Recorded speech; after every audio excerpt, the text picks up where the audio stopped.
G'day guys, it's Tommy here from Raw Blend. Today I'm going to make for you a brand new smoothie recipe. This is my Frosty Basil Limeade. This is the perfect spring or summertime recipe, starting to heat up and you want a delicious cooling drink, then this is the smoothie for you.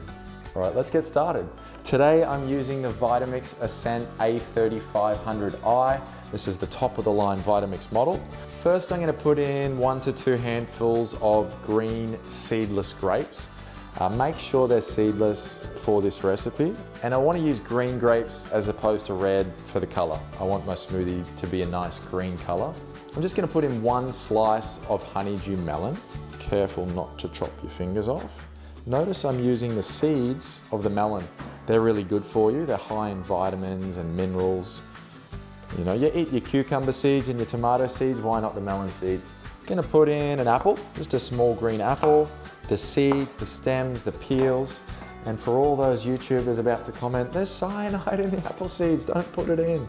There's tiny traces, a little bit like that, it's not gonna hurt you. I'm just gonna put in 1 slice of lime with the peel. Just a tiny slice of ginger is all I need to give it a little bit of a kick. And last but not least, my beautiful fresh basil.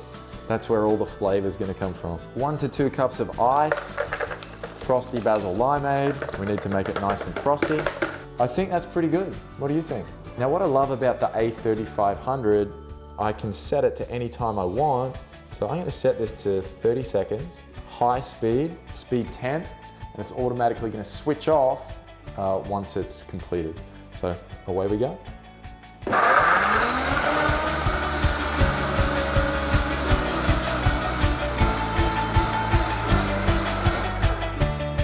Alright, finished blending. I've made almost 1 liter of Frosty Basil Limeade. Look at this, look how smooth it comes out. Those melon seeds, the lime peel, the ginger peel, all disappeared. It smells so good, that fresh basil and ginger. Let's try some of that. Delicious. No, I absolutely love that. I think you're gonna love that too. The kids will really love this. Even if they don't like basil, I think they're gonna enjoy this. So happy blending.